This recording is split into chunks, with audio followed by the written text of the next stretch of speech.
Ya semoga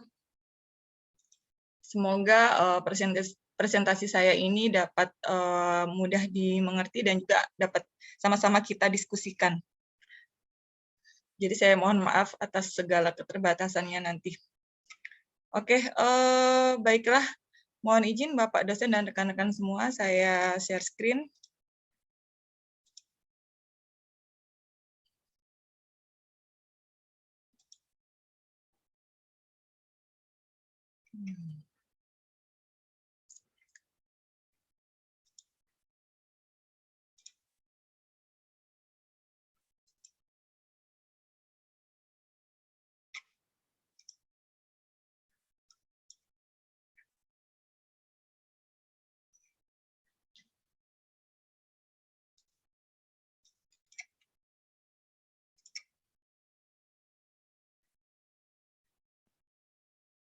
Oke, apakah sudah terlihat teman-teman? Ibu sudah Bu, lanjut Bu. Oke, terima kasih. Ya, ini slide-nya ini tertukar-tukar nih ininya, Amburado. Nggak apa, saya coba jelaskan. Saya di sini akan menjelaskan untuk chapter yang ke-6 dari buku Witten and Bentley. Tapi ini ada beberapa hal yang mungkin saya kombinasikan. Nah, di sini hari ini kita akan membahas tentang fact-finding techniques for requirement discovery. Nah, requirement discovery sendiri atau penemuan persyaratan itu adalah proses dan teknik yang digunakan untuk menganalisis sistem, untuk mengidentifikasi, menganalisis, dan memahami persyaratan dari sebuah sistem. Kemudian proses dari penemuan persyaratan ini sendiri adalah, yang pertama adalah menemukan dan menganalisis masalah, kemudian menemukan persyaratan, yang ketiga mendokumentasikan dan menganalisis persyaratan, dan yang keempat adalah manajemen persyaratan. Menemukan dan menganalisis masalah ini adalah alat populer yang digunakan oleh tim pengembang untuk mengidentifikasi, menganalisis, dan menyelesaikan masalah yang bisa digunakan dengan diagram Ishikawa atau sering disebut sebagai fishbone diagram. Karena bentuknya yang mirip dengan tulang ikan seperti itu.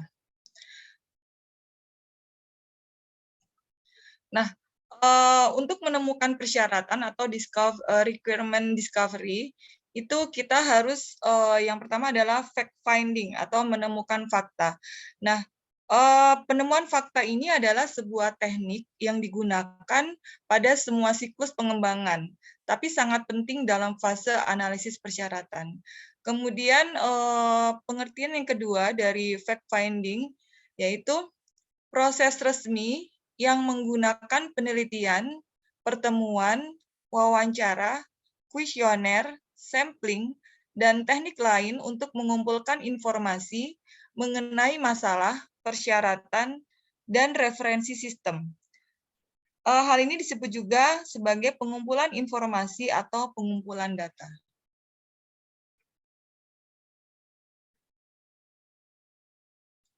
Nah, untuk teknik pengumpulan data atau penemuan fakta ini, itu ada tujuh teknik. Yang pertama adalah sampling terhadap dokumentasi, form, dan database yang ada. Kemudian yang kedua adalah meneliti dan mengunjungi situs atau web. Kemudian yang ketiga, observasi lingkungan kerja. Dan yang keempat, kuesioner. Dan yang kelima, wawancara. Keenam, prototyping. Dan yang ketujuh adalah joint requirement planning.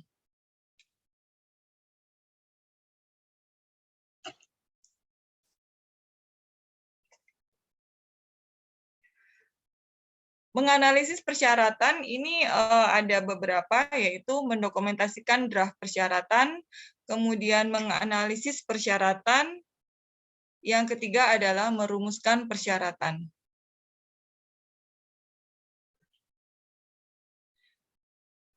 Manajemen persyaratan. Requirements management atau manajemen persyaratan itu meliputi kebijakan, prosedur, dan proses yang mengatur bagaimana perubahan terhadap suatu persyaratan dikendalikan. Kemudian, manajemen persyaratan ini menetapkan bagaimana sebuah perubahan yang dibutuhkan harus dilakukan. Bagaimana perubahan dianalisis dalam hal impact-nya terhadap lingkup, jadwal, dan biaya. Kemudian bagaimana perubahan diterima atau ditolak, dan bagaimana perubahan diimplementasikan jika disetujui.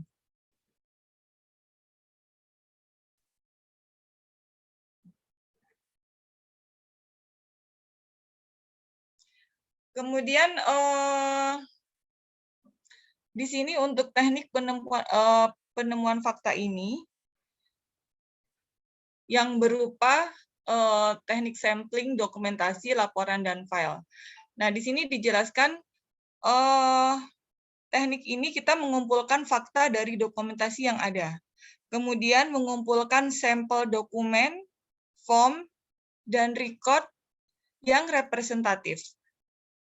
Nah, kemudian contoh dokumen dan file yang sudah ada dapat menyajikan banyak fakta dan detail dengan sedikit atau tanpa komunikasi personal langsung. Analis harus mengumpulkan dokumen historis, manual operasi bisnis beserta formnya, dan dokumen sistem informasi.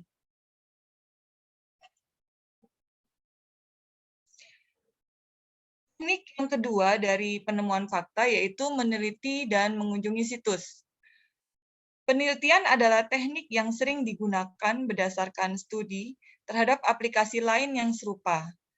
Sekarang ini penelitian menjadi lebih mudah dengan adanya internet. Kunjungi situs merupakan bentuk penelitian khusus. Yang teknik penemuan fakta yang ketiga yaitu observasi lingkungan kerja. Observasi di sini adalah teknik penemuan fakta di mana analis sistem turut berpartisipasi atau menyaksikan seseorang yang sedang melakukan aktivitas untuk mempelajari sistem.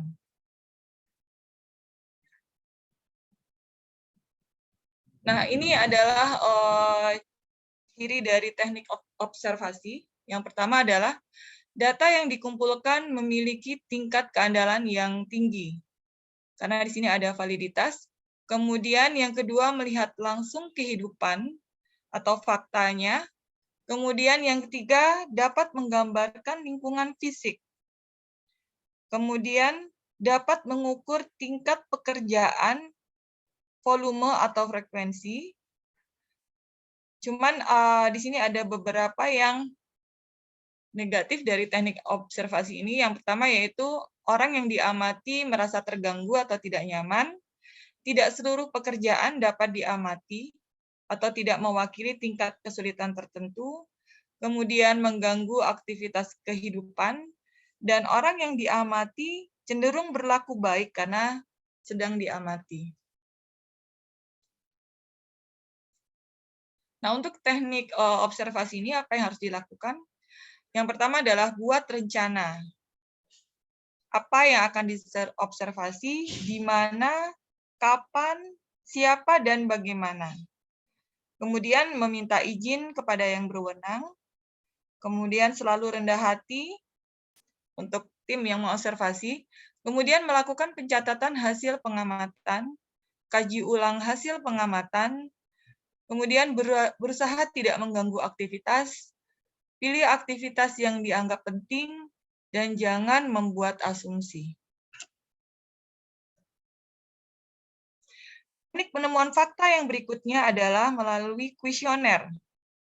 Kuesioner dokumen bertujuan khusus yang mengizinkan analis untuk mengumpulkan informasi dan pendapat dari responden. Nah, ini adalah teknik dari kuesioner. Cirinya adalah cocok untuk sumber data yang banyak dan tersebar. Kemudian responden tidak terganggu. Hasilnya biasanya lebih objektif. Namun kekurangannya adalah responden merasa dibatasi, tidak dapat mengembangkan pertanyaan sesuai dengan situasinya, kemudian daftar pertanyaan yang baik dan lengkap sulit untuk dibuat. Nah, ini petunjuk untuk teknik kuesioner. Yang pertama, rencanakan dulu fakta dan opini yang akan dikumpulkan. Kemudian tentukan pertanyaan yang cocok. Pertanyaan tidak mengandung kesalahan dan harus jelas atau sederhana. Coba dahulu kepada 1 atau 2 responden. Bila ada kesulitan, segera perbaiki. Ini tipenya bisa free format kuesioner, check off kuesioner, yes or no kuesioner, choice kuesioner, atau opinion kuesioner.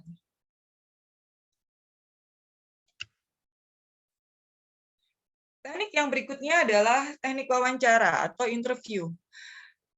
Teknik penelusuran fakta di mana analis sistem mengumpulkan informasi dari individu-individu melalui interaksi face-to-face.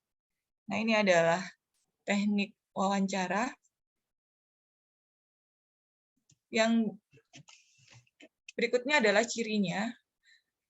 Ciri dari teknik wawancara adalah memungkinkan jawaban bebas dan terbuka, dapat mengembangkan pertanyaan sesuai dengan situasi, dapat menilai kebenaran dari gerak-gerik dan raut wajah orang yang diwawancarai, dan dapat menanyakan kegiatan khusus. Kekurangannya adalah membutuhkan waktu yang lama, tergantung pada kepandaian pewawancara atau human relation, tidak selalu tepat untuk kondisi tempat tertentu, dan sangat mengganggu kerja orang yang diwawancarai. Ini sifat pertanyaannya. Sebaiknya gunakan bahasa yang baik, sopan, dan jelas.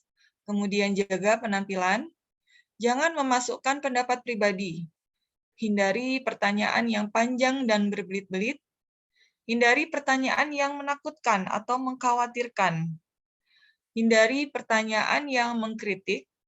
Kemudian jangan menggunakan kata Anda, kamu, dan sebagainya.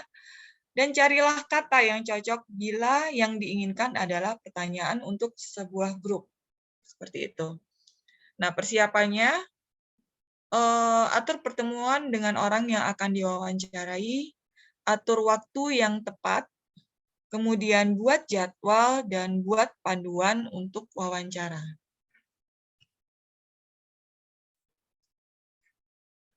Oke, pada saat melakukan wawancara, yang harus kita lakukan adalah yang pertama adalah mengenalkan diri, kemudian menjelaskan tujuan wawancara, menjelaskan peran dari orang yang akan diwawancarai, menghilangkan kesan menginterogasi, harus mendengarkan dengan teliti dan jangan banyak bicara. Jaga suasana wawancara tetap santai, tapi terarah dan menyenangkan. Kemudian jangan memotong pembicaraan, mintalah pendapat atau ide-ide tambahan. Jangan membuat asumsi jawaban yang tidak mendasar. Kemudian, jangan memakai istilah yang sulit dimengerti.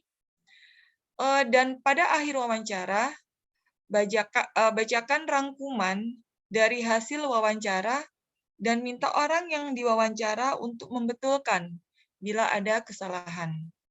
Kemudian jangan lupa ucapkan terima kasih dan mintalah kesediaan kembali untuk dihubungi atau untuk diadakan wawancara kembali bila perlu. Teknik yang berikutnya adalah prototyping penemuan atau discovery prototyping. Discovery prototyping adalah tindakan membuat representatif skala kecil atau model kerja dari persyaratan pengguna untuk menemukan atau menguji persyaratan tersebut. Nah, ini adalah discovery prototyping. Kemudian teknik yang berikutnya adalah joint requirements planning atau yang sering disebut dengan JRP. JRP adalah proses yang dilakukan dengan mengadakan pertemuan kelompok terstruktur dengan tujuan menganalisis masalah dan mendefinisikan persyaratan.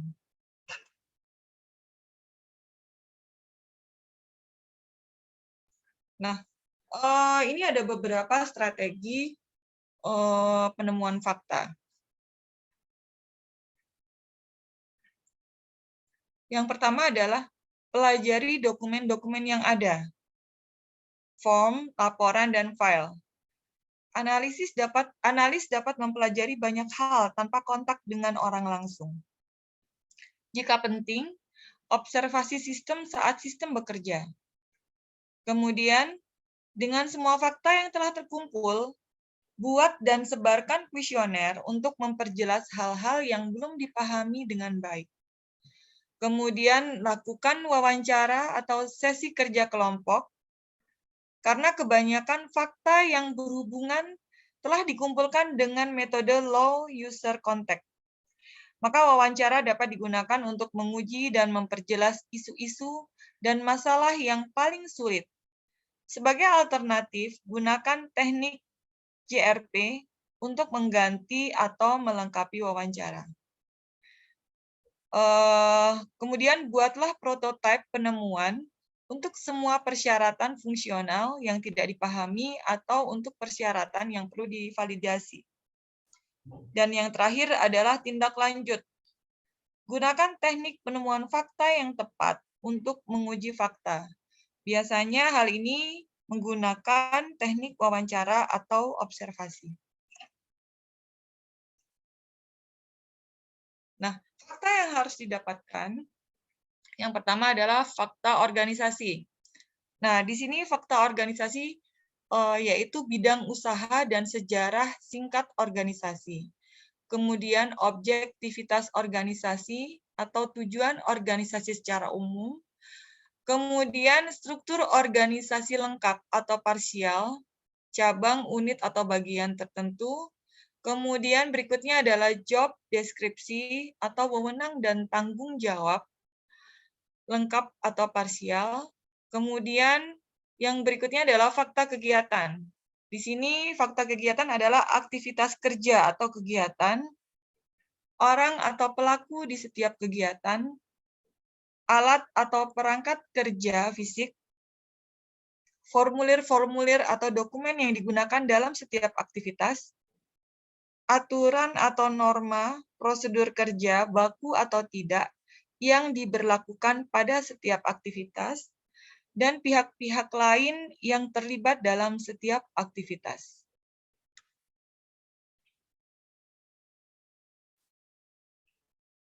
Kemudian fakta berikutnya adalah fakta proses dan data detail. Yang pertama adalah proses. Hal ini mencakup proses detail, periode, struktur proses, beban, performansi, detail pelaku, dan lain sebagainya. Kemudian yang berikutnya adalah data. Data detail, cakupan, periode, volume, aliran data, sumber, arsip atau penyimpanan, dan lain sebagainya. Kemudian fakta yang berikutnya adalah fakta kebutuhan informasi bagi manajemen, yaitu mengetahui laporan-laporan apa saja yang dibutuhkan oleh pihak manajemen berkaitan dengan sistem yang diangkat. Kemudian yang kedua adalah mengetahui detail kualitas informasi yang berupa cakupan data, perolehan informasi, proses PD, kecepatan, akuransi, dan media atau perangkat yang digunakan, format, target, dan lain sebagainya. Kemudian fakta yang berikutnya adalah fakta harapan user atau pengguna. Yang pertama adalah mengetahui harapan pihak manajemen atau user atau pihak terkait terhadap sistem yang ada. Yang kedua adalah mengetahui kemungkinan perubahan kebijakan manajemen, khususnya menyangkut performansi dari sistem.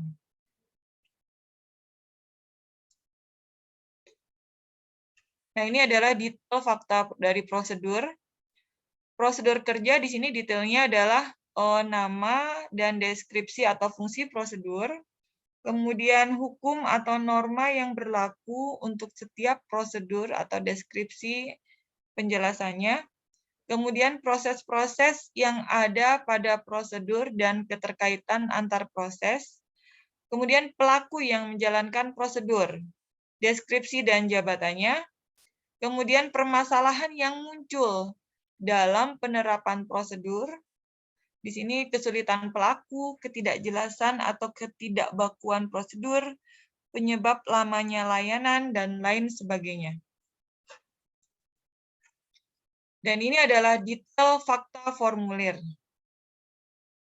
Formulir atau dokumen, detailnya adalah nama dan deskripsi atau fungsi formulir, kemudian item data setiap formulir, tingkat keterbacaan formulir, kemudahan pengisian formulir, kemudahan dokumentasi dan pengambilan kembali, kemudian periode dan volume atau frekuensi formulir, identifikasi formulir, permasalahan yang muncul berkaitan dengan formulir, yaitu kesulitan pemakai menggunakan, kemudian kesulitan dokumentasi, ketidaklengkapan atau ketidakbakuan. Nah, ini adalah detail fakta untuk personil. Detail fakta personil di sini nama dan deskripsi dari personil, kemudian job deskripsi atau job description, kemudian jabatan dan rakapan kerja, kemudian kinerja personil, performansi kerja, beban kerja personil, intelijensia atau pendidikan, kemudian permasalahan yang muncul dari personil atau penilaian sementara atas keberadaan yang bersangkutan. Misalnya kinerjanya, keluhan personil, dan menyangkut beban serta yang lain sebagainya. Demikianlah pemaparan saya untuk materi ini. Lebih dan kurangnya saya mohon maaf jika ada ketidakjelasan. Saya akhiri. Wassalamualaikum warahmatullahi wabarakatuh. Waalaikumsalam warahmatullahi wabarakatuh. Terima kasih kepada Ibu Misal yang telah mempresentasikan materi pada siang hari ini. Jadi untuk teman-teman yang lain, apakah ada tambahan terkait dengan materi kita pada siang hari ini mengenai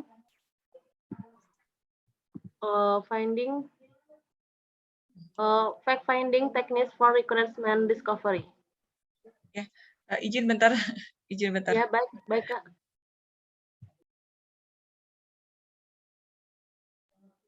Bagaimana teman-teman yang lain? Bu Elsa itu. Bagaimana Pak? Bu Elsa itu ada angka hand. Biasakan Elsa, kepada Elsa dipersilakan. Baik, terima kasih kepada Kak Devi yang telah memberikan kesempatan kepada saya.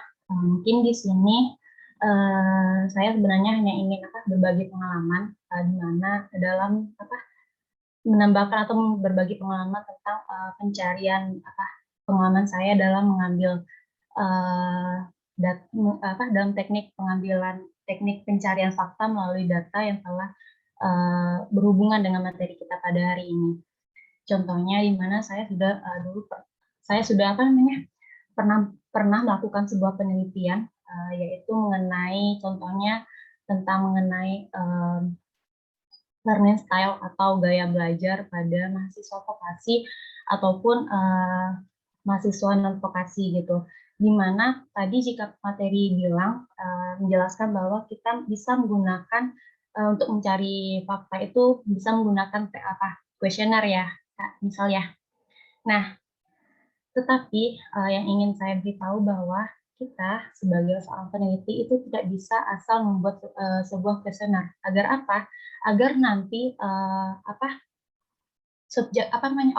objek yang kita teliti itu tidak asal menjawab pertanyaannya, sehingga nanti pertanyaan yang kita buat itu tidak abal-abal saja gitu. Sehingga kalau misalnya penelitian kita itu sudah selesai dan dan ingin anggaplah kita buat sebuah artikel gitu, ingin kita upload di jurnal, maka nanti kita bisa mempertanggungjawabkan pertanyaan yang kita buat. Makanya saya ingin berbagi pengalaman saja kepada teman-teman semua bagaimana cara pengambilan teknik pengambilan data ini.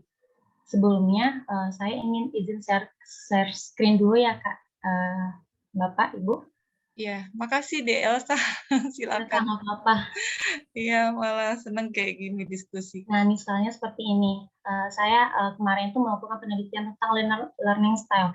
Jadi kita harus tahu dulu pertanyaan yang kita ajukan itu dari siapa gitu. Misalnya di sini ada dari jurnal ILFM ini kebetulan berada di Q1. Nah, di sini dia pertanyaan instrumen yang akan saya gunakan itu dari Peter Honey dan Alan Mumford. Nah, ini pertanyaannya. Yang boleh kita lakukan adalah, ini kan pertanyaannya adalah bahasa Inggris, yang boleh kita lakukan adalah menerjemahkan kembali ke dalam bahasa Indonesia. Nah, di dalam bahasa Indonesia pasti itu pertanyaannya akan baku. Nah, yang boleh kita lakukan adalah bagaimana nanti pertanyaan yang setelah kita terjemahkan itu dimengerti oleh objek yang akan kita teliti misalnya. Nah, nanti setelah kita teliti, setelah kita terjemahkan ke dalam bahasa Indonesia, baru boleh misalnya kita menggunakan questionnaire pakai apa, misalnya pakai Google Form supaya tidak mengganggu proses pembelajaran objek apanya. Nah, kebetulan sampel yang saya gunakan itu baru 100 orang gitu. Nah, di sini berarti tekniknya adalah teknik jawabannya adalah ya atau tidak, 1 atau 0. Di sini baru boleh kita lakukan boleh kita sebarkan pertanyaannya. Kenapa? Pertanyaan atau instrumen yang telah kita sebarkan itu sudah ada sudah instrumennya itu sudah teruji. Nah, sudah teruji di sini sesuai dengan jurnal atau referensi yang kita gunakan. Nah, setelah data yang kita dapatkan setelah melakukan penelitian, nanti kita ujikan lagi pakai namanya Smart TLS di sini. Kelihatan? PDM ada aja, Bu. Belum, Dek. Tadi baru mana? Baru ini ya, Kak ya? Baru jurnal ini ya? Iya, Ya, stop ya. betul sekarang. Dulu. Oke, nah, kan ini kan sudah kita terjemahkan pertanyaan yang ini. Nah, baru nanti kita gunakan yang namanya, nah, sini misalnya sudah dijawab pertanyaannya oleh rekan-rekan oleh objek yang mau kita teliti gitu. Sehingga apa pertanyaan yang kita ajukan itu instrumennya sudah teruji. Cara mengujinya pakai apa? Bisa menggunakan aplikasi namanya Smart TLS atau sejenis yang lain gitu. Nah, mungkin Smart TLS itu yang gratis. Nah, sehingga nanti kalau misalnya penelitian atau data yang telah kita ambil itu sudah selesai, maka nanti bisa ketika ingin mengupload ke jurnal mana lah gitu, contohnya mau pakai mau disinta atau pakai Scopus, itu tidak akan terjadi permasalahan lagi oleh jurnalnya gitu. Mungkin hanya itu yang bisa saya bagikan pengalaman saya dalam yang sesuai dengan materi kita pada siang hari ini, yaitu tentang teknik pencarian data, teknik pencarian fakta saya. Mungkin itu saja, saya kembalikan kepada moderator. Ya, terima kasih kepada Elsa yang telah memberikan teknik pengambilan data untuk dalam kuesioner berdasarkan bahwa kita untuk pengeditannya itu sudah terformat ya, yang sesuai setelah baku gitu. Seperti itu ya Elsa ya. Ya, lanjut kepada Firdaus, silakan kepada Firdaus. Oke, baik. Assalamualaikum warahmatullahi wabarakatuh. Waalaikumsalam Waalaikumsalam Warahmatullahi wabarakatuh. Terima kasih kepada Bu Deviana sebagai moderator yang telah memberikan kesempatan kepada saya untuk menambahkan materi pada hari ini mengenai fact finding techniques atau cara menemukan fakta dalam pengembangan sebuah sistem. Yang mana di sini kita membahas yaitu cara-cara untuk menemukan fakta dalam yang bertujuannya untuk mengembangkan sebuah sistem. Yang dalam artian bahwasanya memang dalam pencarian fakta atau data dalam untuk mengembang sistem itu diperlukan beberapa teknik. Kalau menurut ini ada yang dari Binus University, ini ada lebih kurang terdapat 5 tahapan sesuai dengan yang dijelaskan oleh Ibu Misel tadi. Ada di antaranya ada X-mining documentation untuk menentukan mengapa sistem itu dibutuhkan. Kenapa harus ada sistem itu? Bagaimana kalau tanpa ada sistem itu? Nah, selanjutnya ada interview. Interview di sini juga dibagi menjadi 2 ya, ada unstructured review dan structured review. Tujuan dari interview ini untuk menentukan fakta-fakta terkait proses atau rule proses yang terjadi pada suatu organisasi atau suatu instansi yang membutuhkan sistem tersebut. Jadi interview dilakukan kepada orang yang berhubungan dengan proses atau sebuah aplikasi yang akan kita bangun. Selanjutnya ada yang namanya observing the organization in operation, yang mana kita sebagai sistem analis yang akan mengembangkan sebuah sistem itu akan ikut terjun langsung ke dengan orang yang melakukan proses bisnis di sana atau yang melakukan pekerjaan di sana. Hal ini dilakukan kenapa?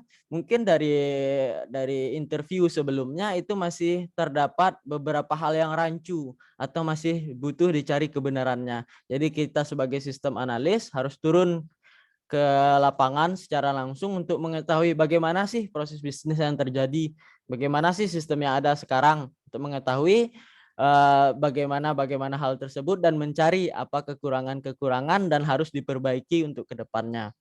Selanjutnya ada research. Tujuan dari research ini adalah untuk membandingkan kasus yang sejenis terhadap kasus-kasus yang sama yang sudah dibikin oleh orang lain. Riset ini baik dari penelitian yang sudah dipublikasi maupun dari sistem-sistem yang sudah digunakan orang lain sebelumnya. Tetapi ini harus sistem yang sejenis. Tidak boleh sistem yang berbeda kita menjadikan itu tolak ukur. Karena kita akan membuat sebuah sistem yang mana tujuannya adalah untuk membantu proses kita dalam menyelesaikan pekerjaan tersebut. Jadi harus yang linear, yang sesuai. Selanjutnya ada yang nama kuesioner. Nah, yang di sini menarik. Mungkin saya sedikit bertentangan dengan pendapat Elsa Sabrina tadi bahwasanya dalam kuesioner di sini harus sudah dengan ketentuan-ketentuan yang pasti. Oke, saya setuju dengan pendapat itu ketika kuesioner itu adalah dalam konsep penelitian, dalam mencari fakta-fakta penelitian. Sedangkan kuesioner yang ditujuannya di sini adalah kuesioner untuk membuka fakta-fakta apa sih yang dibutuhkan terkait dengan pengembangan aplikasi atau sistem yang akan dibangun. Jadi dalam pengambilan kuesioner ini juga menjadi terbagi 2 tahap. Ada yang pertama yaitu free format question, yang dalam artian pertanyaan itu bersifat bebas dan kita penjawabnya atau narasumber kita bebas untuk memberi argumen apapun terhadap pertanyaan yang kita berikan. Sedangkan yang kedua yaitu fixed format questionnaire atau kuesioner yang sudah diformat. Jawabannya hanya 2 pilihan, ya atau tidak, setuju atau tidak, ya atau tidak, butuh atau tidak, seperti itu. Jadi memang kita membuat terlebih dahulu pertanyaan-pertanyaannya, namun pertanyaan itu tidak perlu sesuai dengan persyaratan-persyaratan khusus, tetapi harus sesuai dengan apa yang ingin kita cari di sana. Sistem itu ingin kita kembangkan seperti apa, kita akan membuat sebuah pertanyaan yang mengarah ke sana, bukan yang harus berstandar ini, standar itu, standar ini. Kalau menurut saya tidak seperti itu. Mungkin nanti dari hasil semua itu baru dapat sebuah fakta-fakta yang akan dianalisa dan didapatlah sebuah hasil analisa yang mana hasil finalnya bagaimana sih sistem yang harus dibangun dan apa-apa saja sih yang harus ada di dalam sistem tersebut. Mungkin itu penambahan dari saya, lebih dan kurang saya mohon maaf, saya kembalikan kepada moderator. Ya, terima kasih Daus atas penjelasan mengenai kuesioner yang tadi. Lalu bagaimana Elsa? Ada tambahan ya? Gini ya Kak, tadi kan gini ya Firdaus, tadi kan Ica udah bilang kalau misalnya ingin menambahkan mengenai cara pengambilan teknik pencarian data fakta melalui data itu melalui yang Ica contohkan itu adalah penelitian. Memang kalau penelitian seperti itu gitu. Mungkin itu saja. Saya ingin meluruskan jawaban mengenai yang kuesioner tadi ya Daus ya. Ya, baik. Oke, Elsa. Ya, bagaimana Daus? Dausnya menghilang. Ya, Oke, pas Bu. lanjut. Kalau memang konsepnya ke penelitian ya memang harus seperti itu. Tapi kalau ke dalam pengembangan sistem tidak harus seperti itu. Kalau sepengetahuan saya mungkin ada yang dari teman-teman yang memiliki referensi lain mungkin boleh juga disampaikan. Baik. Terima kasih Firdaus dan Elsa atas penjelasan mengenai kuesioner tadi. Mana dengan teman-teman yang lain? Ada tambahan mengenai materi kita pada siang hari ini? Oh ya, saya ada sedikit karena tadi ada pembahasan sedikit tentang discovery prototyping. Jadi tambahannya Jadi ini salah satu artikel yang saya temukan terkait dengan evaluasi usability menggunakan metode sistem usability scale dan discovery prototyping pada aplikasi PLN mobile. Jadi discovery prototyping ini di mana dijelaskan pada artikel ini dengan konsep bahwa discovery prototyping ini sering diterapkan pada proyek pengembangan sistem, terutama dalam kasus di mana tim pengembangan mengalami masalah dalam menentukan persyaratan sistem. Seperti yang telah dijelaskan oleh Bu Misal tadi, apa-apa saja persyaratan sistem, deskripsinya. Lalu pada studi kasus ini, maka dengan dalam misalnya di sini adalah analisis data dan pengumpulan data. Untuk ini, pada kasus ini, maka dengan menggunakan konsep discovery prototype ini, hasilnya dengan memperbaiki aplikasi yang sudah ada akan disatukan dengan Adobe XD sehingga akan menyerupai aplikasi itu kembali. Dengan menjelaskan deskripsi dari skenario tugas dari aplikasi tersebut, maka dilakukan sebuah pengujian. Setelah itu kita bisa mengetahui kriteria efektivitasnya dari pengujiannya. Dengan adanya discovery prototyping itu, maka bisa melist apa-apa saja yang harus direncanakan yang akan diperbaiki, bagaimana sketsanya nantinya, bagaimana tampilan interface-nya nantinya, apakah ketika pengujian menggunakan prototype dan sudah dijelaskan dari list tadi, sehingga dikembalikan ke klien yang akan melihat dan menguji apakah sudah memenuhi dengan gambaran mindset dari si pengembang sistem seperti itu. Itu tambahan dari menurut saya. Bagaimana dengan teman-teman yang lain? Ada tambahan atau kita masuk ke sesi pertanyaan? Kayaknya enak diskusi kayak gini ya, Dek. Ya. Ya, Pak Dedi. Lebih banyak yang Ya. bisa kita ketahui di sini dari penjelasan teman-teman. Terutama yang JRP itu saya memang kurang begitu paham yang JRP. Baiklah, ada teman-teman yang boleh menambahkan atau langsung bertanya terkait dengan materi kita pada siang hari ini. Ya, tidak apa-apa menambah atau bertanya, itu sama aja. Ya, langsung saja. Ya, Pak. Bagi teman-teman yang ingin menambahkan atau langsung bertanya terkait materi kita dengan judul Fact Finding Techniques for Recruitment Discovery.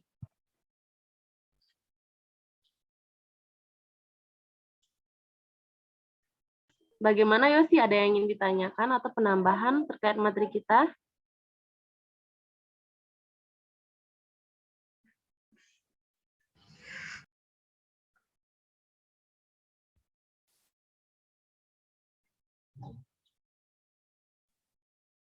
Audionya nggak kedengaran kayaknya deh ya. Mut, Ci. Iya Kak, tadi ini masih ada si Dedek di sebelah. Mohon lagi teriak-teriak tadi. Baik Kak, bismillahirrahmanirrahim. Assalamualaikum warahmatullahi wabarakatuh. Waalaikumsalam warahmatullahi Waalaikumsalam wabarakatuh. warahmatullahi wabarakatuh. Terima kasih banyak Kak udah memberikan kesempatan untuk bertanya. Dan juga teman-teman tadi sudah menambahkan, dan juga Kakak Misal tadi udah mempresentasikan materi kita pada hari ini. Nah, sehingga saya ada sebuah pertanyaan mengenai materi ini. Mungkin pertanyaannya itu sederhana, Kak. Jadi materi iya. Jadi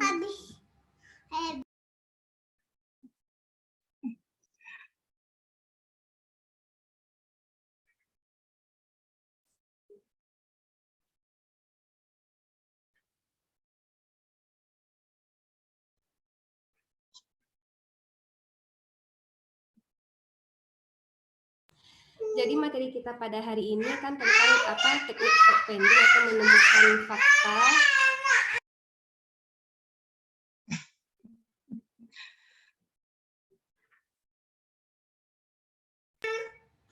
Mohon maaf Kak, sebentar Kak.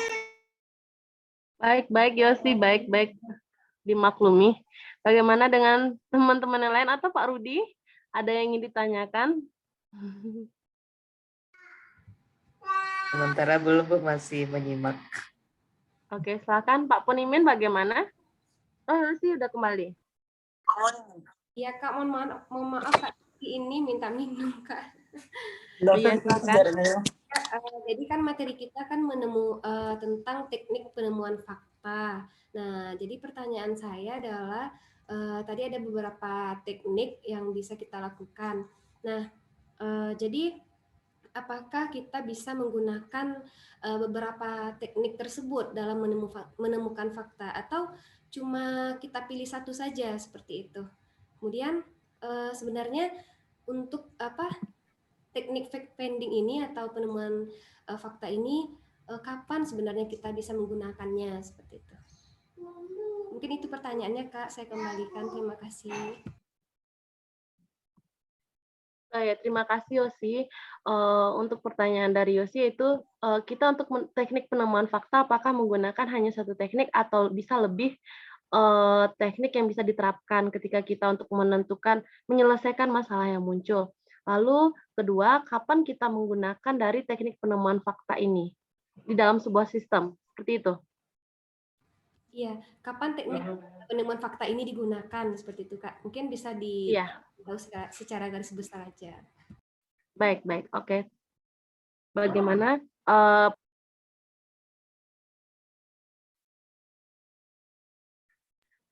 teman yang lain ada pertanyaan yang kedua?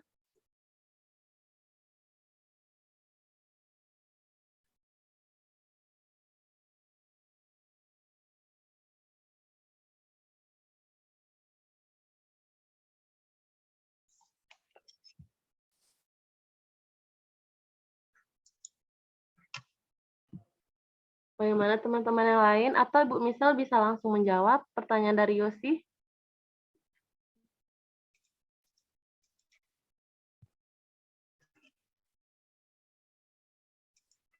Oke.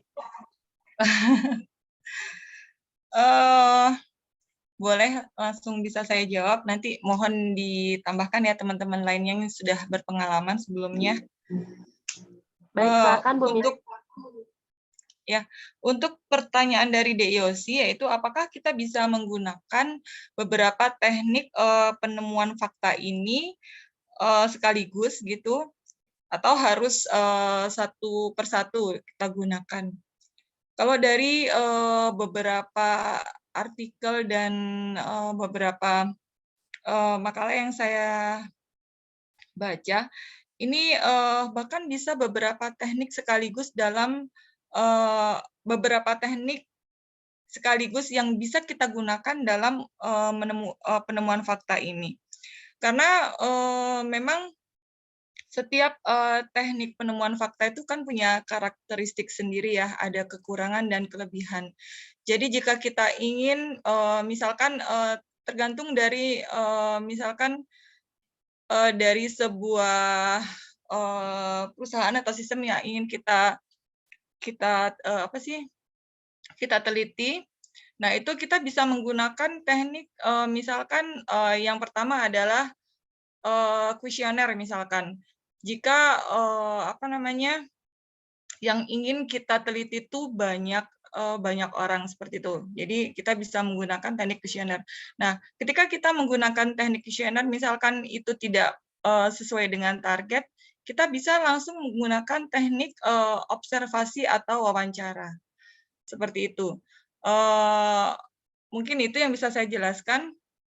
Nah, terkait kapan kita dapat menggunakan teknik penemuan fakta ini dalam sebuah sistem, kalau menurut saya ini kita bisa gunakan pada saat awal kita membuat sistem atau pada saat sebuah sistem mulai dijalankan, di mana terdapat chaos atau permasalahan dalam pengaplikasian sebuah sistem.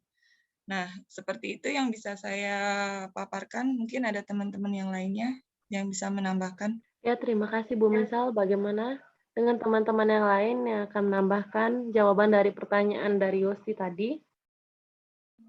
Yaitu, apakah dengan hanya satu teknik penemuan fakta itu sudah bisa memenuhi atau bahkan bisa lebih dalam penggunaan teknik penemuan fakta tersebut, baik itu menggunakan tekniknya yang sampling of assisting documents from and database, research and site visit, atau observasi, questionnaires, interview, serta prototyping dan joint recruitment planning.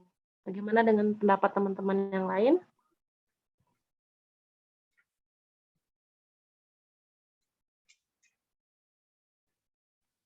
Sepertinya kita kembalikan kepada Yosi terkait dengan jawaban Bu Misal dari pertanyaan Yosi tadi. Bagaimana Yosi?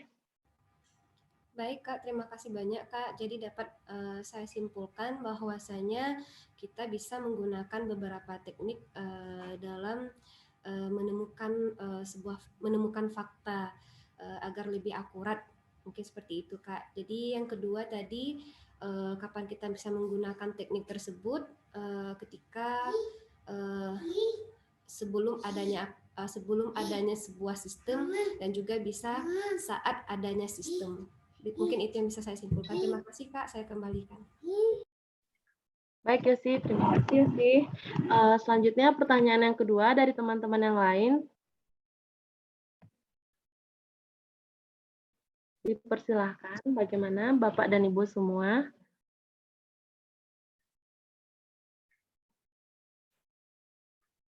Bagaimana Ibu Isla Firna atau Pak Zakaria?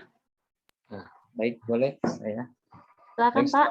Baik, Assalamualaikum warahmatullahi wabarakatuh. Waalaikumsalam warahmatullahi wabarakatuh. Terima kasih atas kesempatan yang diberikan. Sebenarnya ini untuk kita untuk diskusi. Tadi saya sangat tertarik sekali tadi Pak Firdaus sama Bu Elsa tadi masalah visioner. Kira-kira ini ada format khusus tak pertanyaan-pertanyaan yang digunakan untuk misalnya kita mengukur sebuah keefektifan sebuah aplikasi. Apakah ada memang pertanyaan-pertanyaan khusus? Ini formatnya yang digunakan. Jadi kita ada prosedurnya. Jadi kita tidak menggunakan format yang lain seperti itu. Apakah ada format khusus? Ataukah boleh pertanyaan-pertanyaan ini kita buat dengan sendirinya? Seperti itu. Terima kasih. Assalamualaikum warahmatullahi wabarakatuh. Waalaikumsalam warahmatullahi wabarakatuh. Bagaimana Bu Misal? Langsung kita jawab saja pertanyaan Pak Zakaria. Ya, boleh langsung ke Pak Firdaus mungkin dan Bu Elsa tadi. Ya, silakan Firdaus atau Elsa yang bisa menanggapi. Mungkin boleh Pak, terima kasih Bu Devi dan Bu Misal. Ini pertanyaan dari Pak Zakaria tadi, apakah ada teknik khusus untuk mengukur sebuah keefektifan sebuah aplikasi? Mungkin di sini untuk teknik khususnya itu dalam mengukur keefektifan sebuah aplikasi itu efektif atau tidak begitu kan. Ada beberapa indikator yang harus dipenuhi dalam sebuah aplikasi.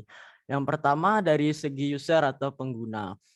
Mengapa user atau pengguna ini menjadi yang pertama? Karena apa? Karena aplikasi tersebut tujuannya adalah untuk membantu kita sebagai dalam menyelesaikan sebuah permasalahan. Jadi dari user itu mudah tidak dalam melakukan penggunaan dari aplikasi tersebut. Jika mudah dari user dalam menggunakan aplikasi tersebut, berarti tercukupi oleh poin dari segi usernya. Selanjutnya dari segi session. Session itu adalah waktu dalam proses pemrosesan sebuah data di aplikasi tersebut. Apakah aplikasi itu cepat atau lambat fungsinya, atau cepat atau tidak respon dari aplikasi tersebut. Dalam artian kan kita bikin sebuah sistem ini. Contohnya di sebuah website. Ketika kita membuka sebuah website tersebut, tentu ada yang namanya butuh waktu akses untuk sistem tersebut bisa terbuka sesuai dengan keinginan kita yang kita inginkan. Di sana membutuhkan ada yang namanya HTTP request kalau di dalam website tersebut. Cepat tidak dalam pengaksesan itunya. Itu adalah salah satu poinnya. Jika cepat berarti tercukupi poin tersebut. Selanjutnya user interaction.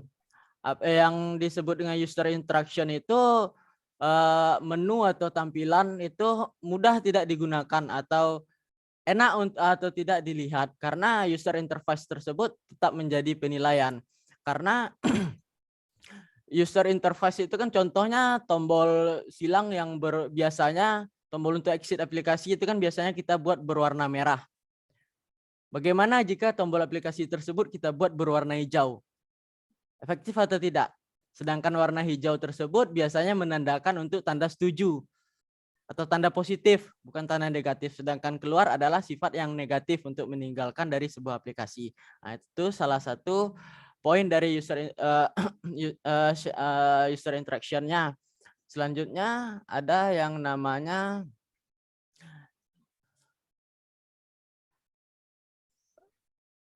execution atau eksekusi, sama lebih kurang dengan sistem tadi.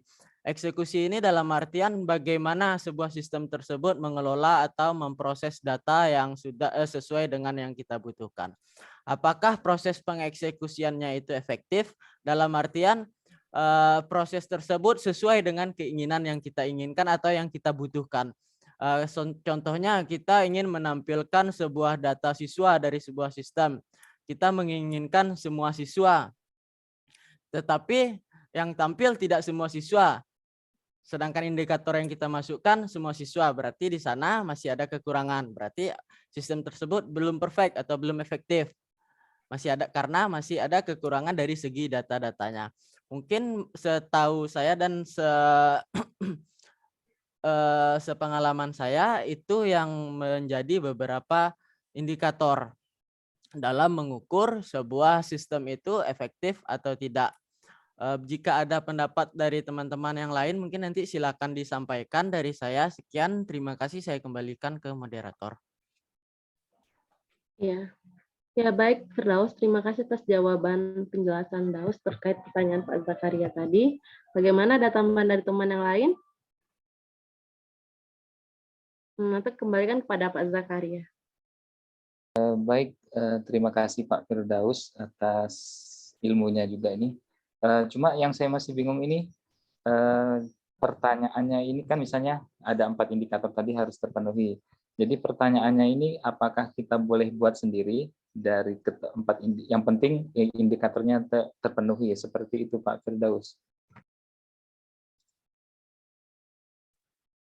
Kalau untuk pertanyaan-pertanyaannya tersebut, sampai saat ini saya belum menemukan bahwasanya ada indikator khusus yang untuk mengukur atau pertanyaan yang sudah disiapkan secara khusus dan ada standarisasinya untuk mengukur apakah sebuah sistem itu efektif atau tidak. Mungkin jika dari teman-teman yang lain, dari Bapak Ibu yang lain, atau nanti mungkin ada tambahan dari Bapak dosen pembimbing kita terkait dengan pengukuran ini, mungkin boleh di sana nanti ditambahkan. Kalau untuk saya sendiri sampai saat ini saya belum mengetahui tentang hal tersebut. Terima kasih, saya kembalikan ke moderator. Ya, terima kasih Firdaus dan Pak Zakaria. Nanti kita butuh arahan tambahan dari Bapak dosen kita terkait dengan penjelasan yang lebih detail mengenai pertanyaan yang tadi. Selanjutnya, bagaimana teman-teman yang lain? Ada pertanyaan? Silakan Andika, kepada Andika dipersilakan. Baik, terima kasih kepada moderator, Saudari Devi. Mungkin sedikit mencoba untuk menambahkan jawaban daripada pertanyaan Pak Zakaria tadi, di mana mungkin lebih ke arah saya opini pribadi ya, di mana 4 indikator itu kan memang diperlukan seperti fact finding yang telah dijelaskan oleh kelompok tadi, itu kan ada juga teoritisnya memang sangat diperlukan untuk kita pahami. Namun kalau menurut saya pribadi, sebaiknya saat kita menemukan sebuah fact finding, terutama dalam requirement sistem itu, memang sebaiknya itu kita lebih banyak berdiskusi dengan ahli-ahli yang sudah biasa merancang atau membuat sebuah sistem. Kenapa? Karena jika kita terpaku pada teorinya, menurut saya itu kita nanti tidak bisa menyatukan opini-opini dari user-user, di mana kan user-user itu mempunyai pandangan yang berbeda. Nah, mungkin standarisasinya belum ada yang tetap bagaimana sebenarnya standarisasi yang mudah digunakan, tapi dengan kita berdiskusi dengan ahli-ahli atau orang-orang yang sudah biasa merancang sebuah sistem atau aplikasi, maka dari situ sebelum kita untuk survei lebih jauh kepada user, mungkin kita sudah bisa membuatnya terlebih dahulu dengan data-data atau informasi yang diberikan oleh ahli-ahli yang sudah biasa merancang aplikasi ataupun sistem tersebut. Mungkin sekian tambahan dari saya kembalikan kepada moderator. Ya, terima kasih Andika atas tambahan dari pertanyaan tadi. Bagaimana dengan teman-teman yang lain?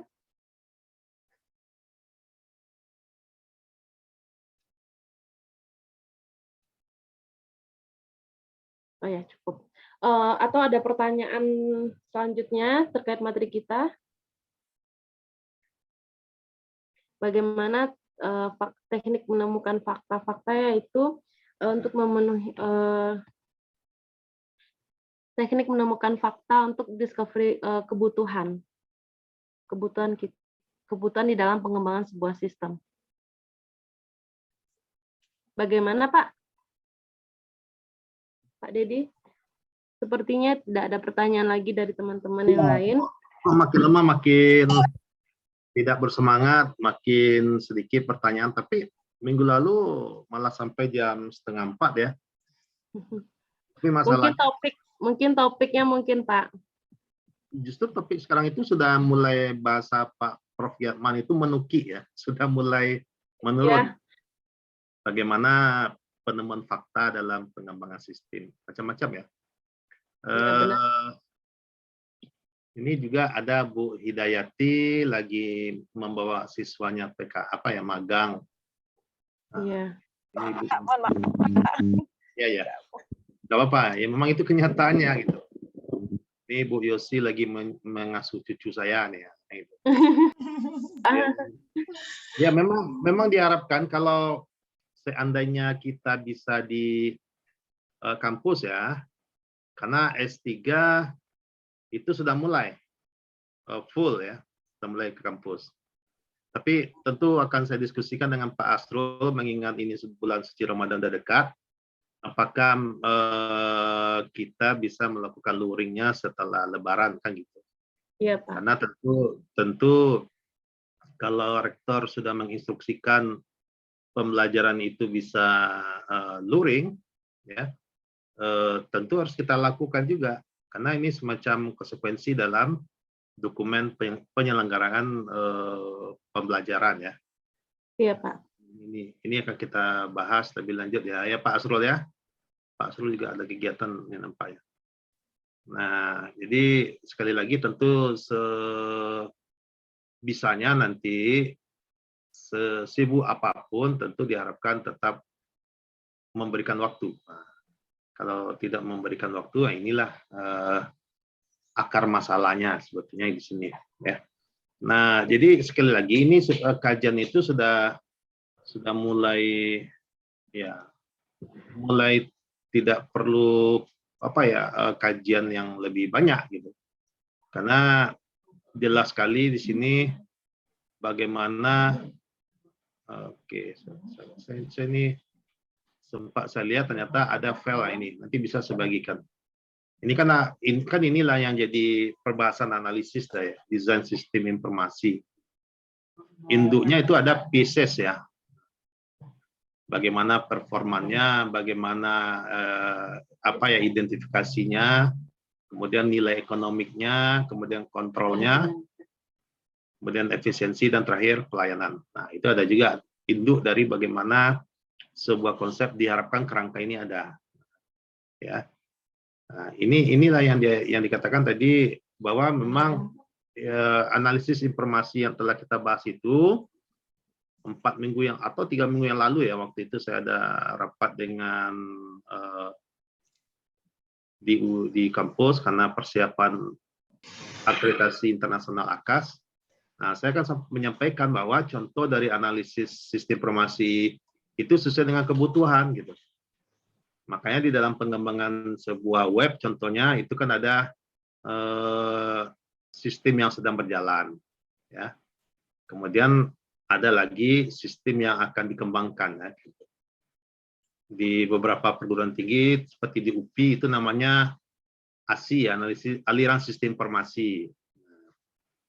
Kalau di tempat lain kan itu dia tadi bagaimana menganalisis sebuah sistem ya. Sistem itu dilihat sekarang, kemudian bagaimana pengembangannya. Oke, kita lanjut nanti. Yang jadi masalah itu GRP tadi ya, dari pemakalah GRP itu apa? Kalau GRP itu kan sebetulnya JAD ya, JAD dulu yang kita bahas itu Joint Application Development. Iya. Nah, kalau sudah ada, nah ini juga Ishikawa itu penting ditampilkan seperti apa Ishikawa. Bapak-bapak, ibu-ibu nanti kita bahas ya sesuai yang dipertanyakan di WA Group. Bagaimana maksud dari project based learning. Nah, ini nanti kita bahas di akhir. Kalau diingatkan sebelum asar ini kan. Nah, ini ada model diagram Ishikawa. Tentunya di dalam penelitian nanti ada dibuat diagram ini. Gunanya apa? Lebih jelas alur penyelesaian dari penelitian. Namanya diagram Ishikawa atau tulang ikan ya. Skeleton namanya kan tulang itu. Nah, ini ada beberapa model. Tentu diharapkan ini bisa dijadikan acuan dalam penyelesaian konsep yang namanya penelitian juga, atau menemukan data gitu ya. Kan bagaimana menemukan data itu yang jadi clue dari pertemuan kita itu. Ini slide-nya lebih kurang 84 ya. Tadi ada 75 itu GRP. Nanti kita lihat. Oke, jadi bagaimana fakta ini secara umum sih jelas. Kemudian, nah ini juga garis-garis besar laporan dari persyaratan. Nah, ini bisa dijadikan contoh bagaimana sebuah awal dari laporan sampai ada kesimpulan nanti. Ini sudah biasa. Nah, ini ya GRP ini ya. Ya, yang awalnya namanya JAD, Joint Application Development, bagaimana itu dikembangkan. Itu ada pada halaman 75 kalau tidak salah. Ya, oke. Ini dia. Proses pelaksanaan pertemuan kelompok tadi sudah disampaikan juga oleh Pandika tadi ya. Yang sangat terstruktur untuk menganalisis masalah. Nah, ini sehingga macam-macam nanti pesertanya itu macam-macam nanti. Tentu ada staf IT atau TI yang ada di dalamnya. Oke, nah, langkah-langkah dalam GRP ini juga ada di sini. Memang GRP itu ending dari penyelesaian penemuan data. Nah, ini sampai masalah duduk pun dibahas juga itu. Ya, masalah format dari ruangan itu dibahas juga. Kenapa? Karena alur dari penyelesaian itu kalau tidak seperti ini akan terpengaruh gitu. Dan di dalam dunia pendidikan saya teringat ketika IKIP dulu namanya ya, 16 satu semester satu angkatan itu hanya 16 mahasiswa yang diterima. baik elektronika. Maka si dosen mampu membuat formasi duduknya seperti letter U kah ini, atau seperti letter V ya, V kah. Nah, yang jelas si dosen tetap melihat dari depan tanpa dihalangi yang lain. Mahasiswa gitu juga. Nah, inilah dilema dari dunia pendidikan yang mahasiswa banyak, kemudian fasilitas termasuk ruangan, termasuk dosen pun itu harus diselaraskan ya. Karena saya teringat setiap prodi yang diakreditasi itu dilihat perbandingan dosen dan mahasiswa. Terakhir sarana dan prasarana. Nah, seperti inilah nanti bentuk JRP-nya. Oke, macam-macam nanti. Ada juga brainstorming-nya. Nah, ini juga manfaatnya juga ada di sini ya, dari JRP. Cuma JAD tidak ada pembahasan di sini. Join aplikasi development-nya. Nah, oke, ini strategi penuhan faktanya. Oke, faktanya ada. Nah, inilah kalau udah selesai tanya jawab katanya. Sekarang kita tanya jawab.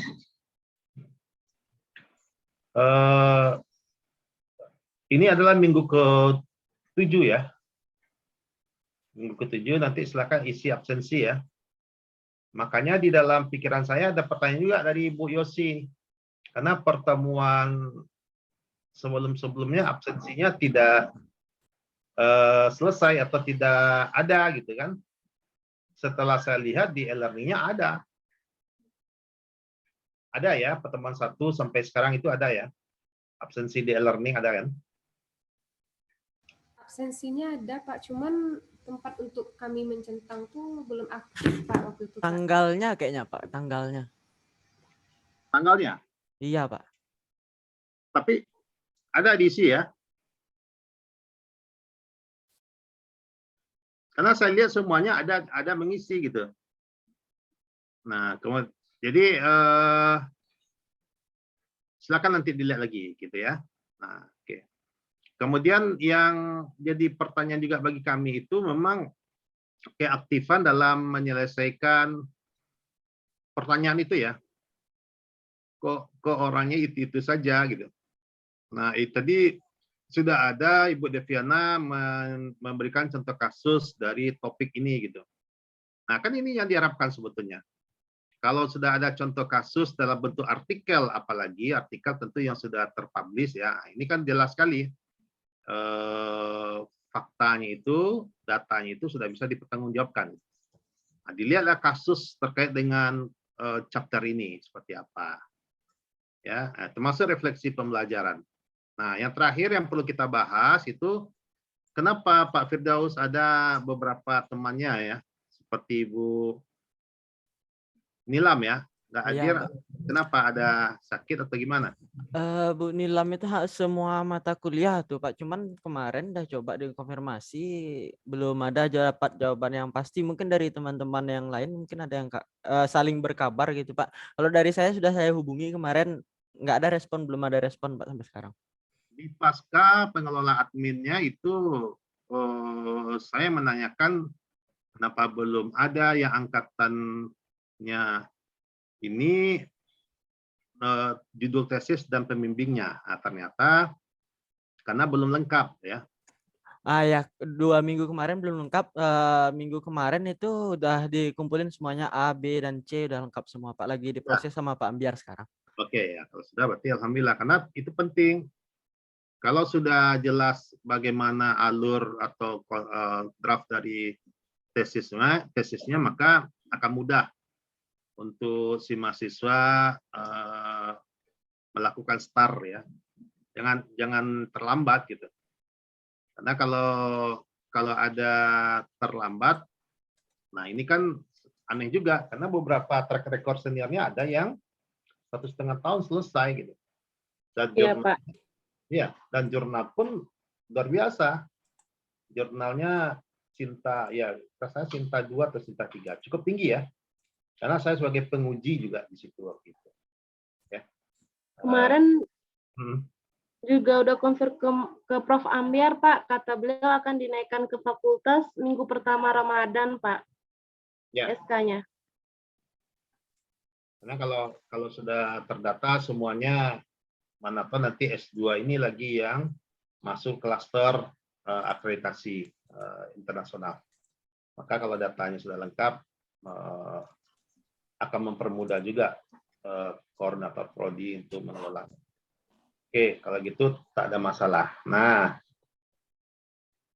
dari pertanyaan yang tadi itu saya rasa ada cukup ya pertanyaan. Iya, Pak. Ya, kalau lengkapnya bisa saya kirimkan yang file yang tadi itu juga. Nah, JRP sudah ada contohnya tadi di dalam file. Ya, makasih Pak. Ya. Karena masih bingung di situ di JRP-nya. Ya, memang di buku Witten sekali lagi ya saya sangat artinya membaca dari buku Witten itu sangat mudah kita mengelaborasi semuanya. Nah, oleh karena itu memang Bapak Ibu untuk memahami ASI ini khusus ASI dulu ya, belum jaringan komputer. Nah, ini kita peganglah buku Witten ini. Nah, next itu bagaimana case base. Jadi penilaian kita itu kan ada case base ya. Ada pembelajaran berbasis kasus. Nah, inilah yang seharusnya mahasiswa itu mengangkat sebuah kasus ini diperdebatkan, nah itu bisa kategorinya case base. Maka sebuah poin di dalam penilaian yang diharapkan itu telah dapat. Ya. Kemudian selesai case base itu ada project base. Kenapa project base bisa kita sandingkan atau bisa kita lakukan juga selain adanya case base? Karena terbuka peluang bahwa mata kuliah ini akan menghasilkan sebuah produk. Sebuah produk dalam bentuk jurnal ya, jurnal. Jadi kalau produk berbasis IT itu sudah ada di semester lalu ya. Nah, ini ada produk yang berbentuk jurnal. Nah, dari sinilah dari beberapa chapter itu diharapkan dikuasai satu. Nah, itu akan dijadikan rujukan dari jurnalnya gitu. Nah, silakan dilakukan elaborasi gitu. Dan tentunya diharapkan juga nanti saling mengisi. Kalau Ibu Michelle itu membuat penulis pertama, penulis kedua, ketiganya, tentu dosen diharapkan ya. Ini biar mendongkrak apa juga nih. Walaupun S2 belum ada keharusan IKU ya, indeks kinerja utama, tetapi secara umum tentu UMP dengan adanya nama dosennya akan membangkitkan juga. Nah, jadi kemudian nama yang keempat itu teman-temannya. Nah, nama-nama yang keempat, kelima tentu nama temannya. Saling mengisi nanti. Nah, ini Pak Arsul sudah bergabung, nanti dilengkapi oleh beliau informasi lebih lengkapnya bagaimana project based learning. Kenapa ini penting kita sampaikan secara jelas? Karena ini adalah pertemuan ke-7. Insya Allah pertemuan ke-8 dan pertemuan ke-9 kita lakukan UTS. Nah, UTS ini dilakukan dengan adanya ujian tertulis, apakah online atau tidak, nanti akan saya dan Pak Asrul elaborasi lagi. Ya. Nah, khusus ujian akhir semester, nah inilah yang diharapkan ada project based learning-nya. Jadi tidak ada lagi ujian. Ya. Oke. Silakan Pak Asrul untuk melanjutkan tentang project based learning ini, Pak Asrul. Oke, makasih Pak Deddy. Assalamualaikum warahmatullahi wabarakatuh. Waalaikumsalam warahmatullahi wabarakatuh. Bapak Ibu, mungkin untuk yang project based learning ini kan di materi kita itu sudah ada yang hari ini analisis ya. Jadi sebenarnya analisis itu Bapak Ibu juga sudah bisa mulai merancang-rancang ya. Kira-kira nanti di dalam proyeknya, ya proyeknya ini kan nanti akan terkait dengan jurnal ya. Harus ada analisisnya juga di dalamnya. Ya. Bapak Ibu bisa menggunakan berbagai alat analisis ya. Apakah menggunakan nanti toolnya apa namanya PLS, ya, menggunakan SEN, ya, menggunakan AMOS, ya, silakan saja ya. Jadi dengan adanya kuesioner ya yang kita sebarkan, kita analisis datanya dan kita buatkan laporannya dalam bentuk artikel ya. Artinya ini sudah bisa mulai diansur ya. Nah, mulai nanti Pak saya nggak punya aplikasinya. Aplikasi ini tidak sulit ya. Kalau hari ini kita berbicara tentang aplikasi-aplikasi untuk pengolah data ini nggak sulit ya. Bapak Ibu tinggal pergi ke Shopee saja, Bapak Ibu bisa belanja aplikasi di situ ya. Jadi kita beli aplikasi itu, saya kemarin beli aplikasi Amos itu cuma 40.000 ya. Bapak Ibu tinggal nanti dikasihnya link ya. Kalau misalnya sekarang ada 20 orang, ya, iuran 2.000 satu orang kan, nah, udah dapat aplikasi Amos. Jadi satu orang yang beli ya itu semuanya nanti bisa dapat. Karena nanti dia hanya kirim link Google Drive ya, Bapak Ibu langsung bagi ke teman-temannya. Artinya kan nggak sulit ya. Jadi aplikasi ini sekarang sudah cukup banyak. PLS juga demikian ya. Saya juga sudah beli ya, tinggal 17.000 ya, sudah bisa dapat ya. Nah, bagi yang Amos ini kebetulan saya sudah coba install tapi masih bermasalah. Nah, tapi kalau untuk yang PLS nanti bisa saya bagi, saya kasih link Google Drive saya. Ya, nanti Bapak Ibu bisa pakai ya. Dia sudah premium ya. Artinya tidak tidak kurang ya, sudah full dia ininya. Tool-toolnya di dalam sudah full. Jadi bisa dimanfaatkan ya. Nah, sekarang ini tidak sulit. Jadi Bapak Ibu bisa mulai mengangsur ya untuk membuat proyeknya ya. Apalagi nanti setelah ini mungkin tadi kalau saya dengar tadi itu akan ditetapkan pembimbing untuk tesisnya ya. Nah, Bapak Ibu mulai sudah bisa bergerak dan sekarang ya. Artinya kira-kira kita akan ancang-ancang tesisnya ini seperti apa ya. Jadi sudah mulai dipikirkan ya supaya apa? Supaya tamatnya itu tepat waktu ya.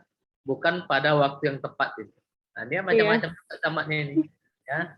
Tamat tepat waktu atau pada waktu yang tepat ya. Jadi banyak caranya ya.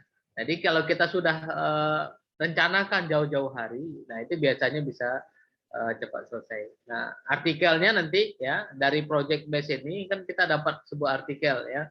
Nah, dari rujukan yang tadi yang diminta Pak Dede Irfan tadi ya, kita rujuk dari buku Wittennya salah satunya. Nah, setelah itu nanti kita siapkan artikel. Ya. Jadi mulailah dicoba ya, mulai dilatih ya untuk mencobanya untuk menggunakan Mendeley ya. Macam-macam ya, banyak aplikasi yang bisa dimanfaatkan ya. Nah, tadi juga disampaikan oleh Pak Dedi ya, yang menjawab di e-learning ini juga masih sedikit Pak Dedi ya. Ya, makin lama dosisnya makin lemah ini Pak. Makin lemah ya. 6 ada Pak Dedi, 6 atau 7? Sekitar itulah. 6 atau 7 ya. Padahal masih sekitaran itu ya. Ya, padahal kita udah menuju UTS nanti, kan gitu. Nah. UTS-nya kita online aja lah Pak Dedi. Iya, boleh UTS-nya ya, online. Karena kita mengingat ini apanya juga nih, minggu depan itu adalah minggu terakhir menjelang puasa, jadi mungkin UTS saja, ya. Jadi UTS-nya online saja. Nanti kita siapkan, Pak Dedi siapkan Google Form atau bagaimana? Kita lihat apakah bisa dalam bentuk question option ya. Iya. A, B, C, D gitu kan. Jadi dilakukan secara online dan waktunya kita buka sesuai dengan waktu yang telah ditetapkan. Tentu dalam berkumpul dalam bentuk ruangan Pikon dulu. Nah, diharapkan seperti itu biar mudah juga kita memberikan penilaian, Pak Srol ya. Tapi tentu UTS-nya video conference-nya tetap jalan ya? Ya. UTS-nya minggu ke-9 Pak Asrul ya, sekarang minggu ke-7, berarti besok minggu depan masih ada. Masih ya, berarti pas puasa minggu pertama puasa itu ya? Ya, masih ada pertemuan selesai ini membahas konsep sebelum UTS gitu. Nah, tentu kalau memang begitu adanya, bisa saja setelah Lebaran nih Pak Asrul ya, kondisinya kita bisa luring nanti di kampus. Nah, mudah-mudahan. Jadi kalau mungkin luring ini kita menyesuaikan bagusnya pada, karena ini ada juga yang dari jauh juga ada ya. Ya. Pastinya mungkin siap Lebaran itu nggak apa-apa, tapi situasinya siap Lebaran itu saya juga melaksanakan UTBK itu situasinya. Jadi agak full itu, tanggal 17 sampai tanggal 30 itu full untuk UTBK itu ya, dari pagi sampai sore ya. Nah, persiapannya itu Sekarang kita sudah siapkan. Hari ini kita sudah cek itu sekitar 1.500 yang sudah mendaftar itu. Karena targetnya ada 29.000 gitu yang akan kita laksanakan gitu. Mudah-mudahan nanti bisa, Pak Det. Ya, kemudian atau dengan mata kuliah lain gimana ini Pak Firdaus? Apakah sudah ada instruksinya ke kampus?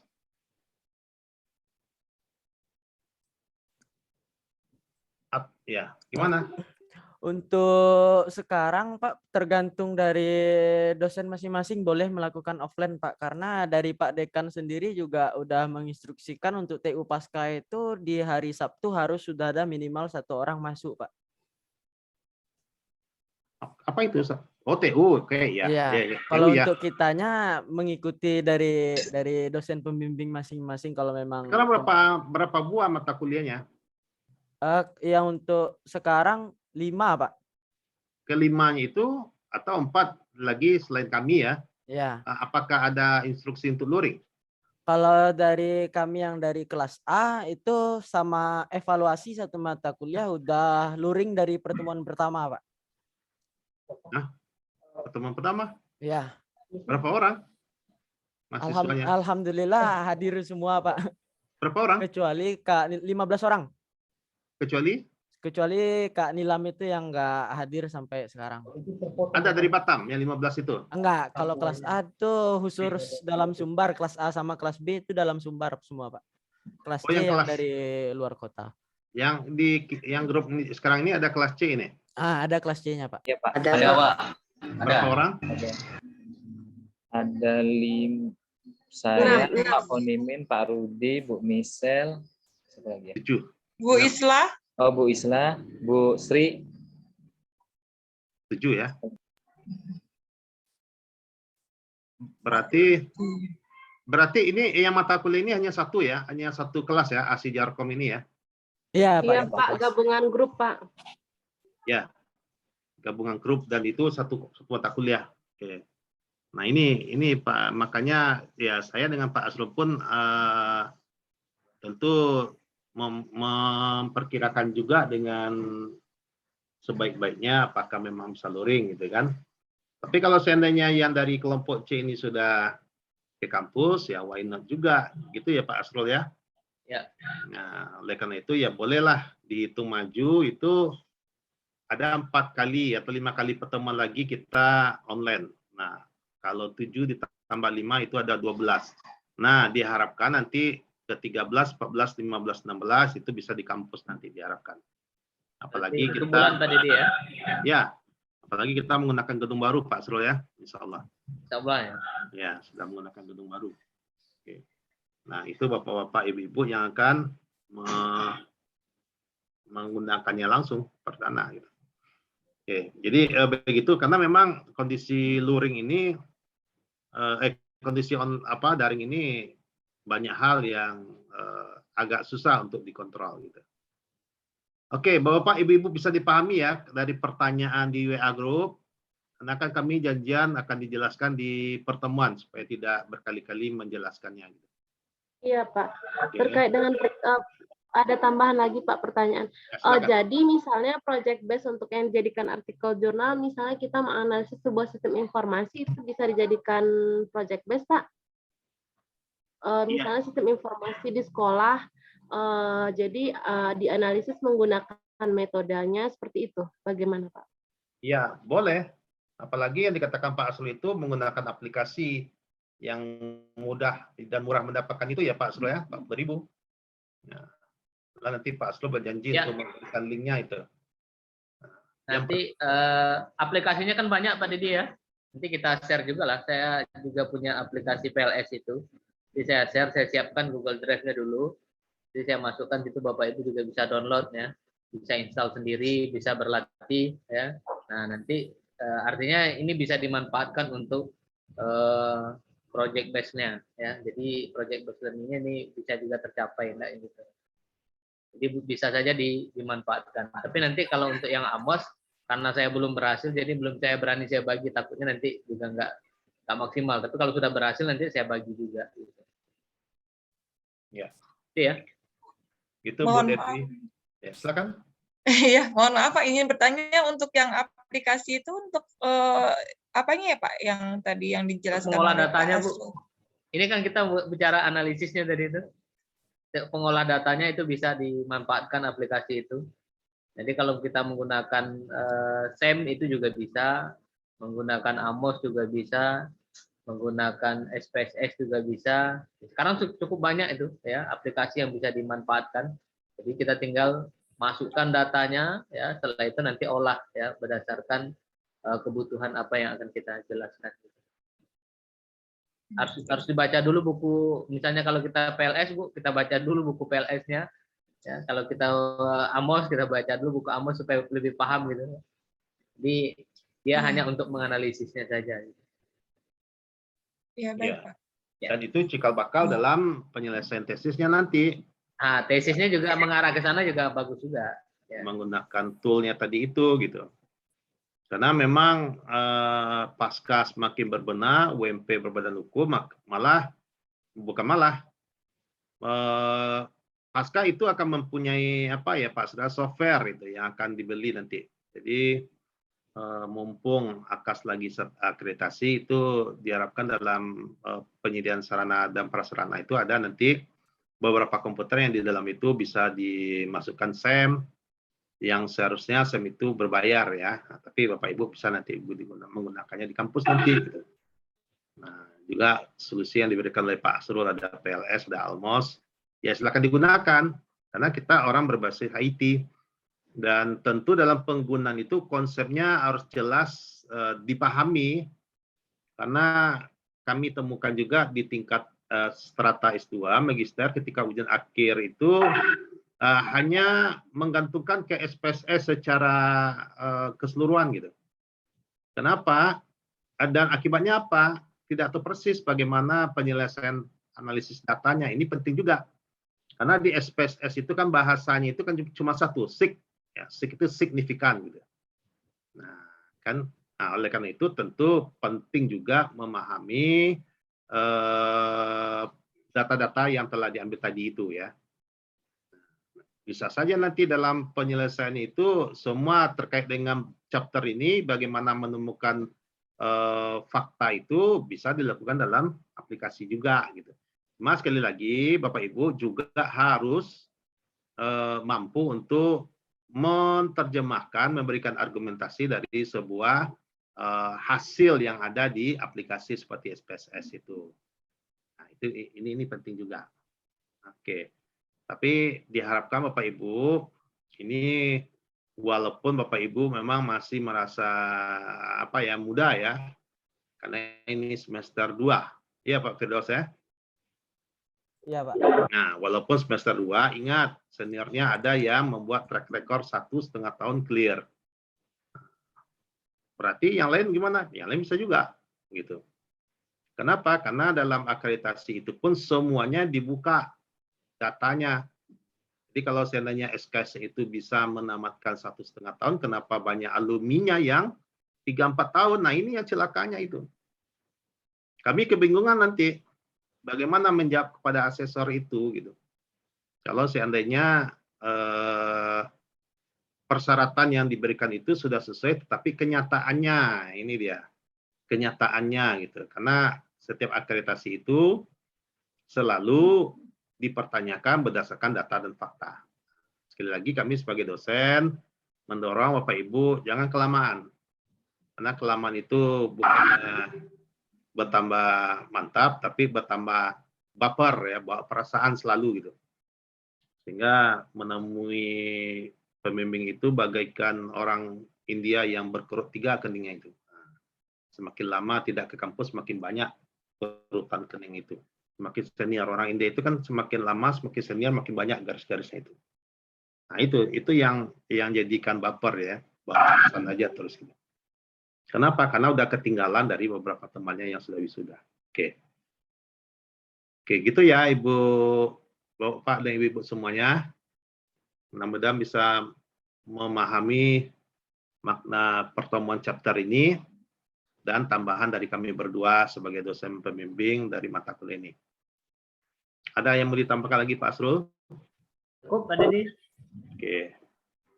Yang lain Izin silakan. Pak, project PES ini per orang atau berdua atau bagaimana? Bertim, Pak? Bertiga, Pak. Satu orang ya Pak Asrul ya?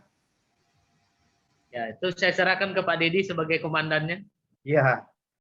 Ya, makanya tadi diawali pernyataan kalau seandainya ada si A, mahasiswa A, maka penulis pertamanya beliau yang A ini gitu. Kemudian si B nanti membuat lagi, dia penulis pertama. Artinya dia membuat proyek masing-masing gitu. Karena kalau berdua atau bertiga, nah inilah yang dikhawatirkan. Biasanya selalu kalau sudah berdua bertiga itu hanya satu sebagai pusat informasi, yang selebih itu dayang-dayang. Ini kami Satu yang bekerja, dua numpang, Pak Det. ya, dua numpang. Karena dalam pembelajaran itu saya dengan Pak Asrul sempat diberikan pembekalan oleh Prof dari UNJ ya Pak Asrul ya. Bagaimana project based learning itu sebenarnya beliau saja setingkat profesor yang sudah lama dan sudah sampai sekarang masih jadi koordinator prodi di sana. Ini sulit kata beliau untuk memastikan penilaian project based learning kalau seandainya dilakukan berkelompok. Nah, jadi beberapa orang ada berada di belakang punggung temannya yang sukses. Inilah dia ikut-ikutan sukses. Artinya harapan pembelajaran tidak tercapai. Gitu Bu ya. Untuk melakukan kelompok silakan. Ibu Hidayati dengan Ibu Helmiza melakukan kolaborasi, tetapi nanti tetap dua proyek yang akan keluar gitu. Dua proyek yang akan keluar ya. Kemudian di manakah tempat jurnalnya? Jangan khawatir. Nah, ini Pak Asrul ini udah punya dua artikel ya. Yang satu insya Allah akan masuk Sinta 3 Pak Asrul ya. Ya, 3 atau 4 Pak Det. 3 atau 4 ya. Yang satu ini memang masih muda. Nah, itu baru satu dosen ya, apalagi dosen-dosen, apalagi yang lain bisa juga itu. Jadi jangan khawatir kalau untuk meletakkan tulisannya. Dengan begitu nanti makin banyak bagaimana kita melakukan penelitian jadinya. Ya, yang bertanya tadi Ibu apa ya? Devi, Pak. Ibu Devi, oke. Berarti dapat disimpulkan per orang berarti. Ibu ya, iya, per orang. Tapi bisa melakukan kolaborasi gitu. Kan dalam penelitian, dalam hasil tulisannya itu kan bisa saja kajiannya itu satu, tetapi bisa dilakukan berdua orang, tapi artikelnya memang dua gitu kan. Bisa saja itu. Ibu Yosi menjelaskan subtopik 1, Ibu Hidayati subtopik 2. Kedua topik ini adalah sama, bisa saja itu. Bapak Ibu nanti selesai support juga bisa Pak Det ya. Ya, iya betul. Saling supportnya. Ya. Bapak Ibu kalau sudah selesai tesis itu nanti sebetulnya walaupun sudah ada artikelnya bisa lagi dibuat artikel lain lagi. Sub dari artikelnya itu gitu. Kok sub dari artikel? Sub dari tesisnya itu gitu. Jadi bisa 2, bisa 3, bisa 4 gitu. Nah, ini yang diharapkan ada project based learning terkait ASI Jarkom ya. Pak, masih satu lagi pertanyaan Pak yang kami masih ragu.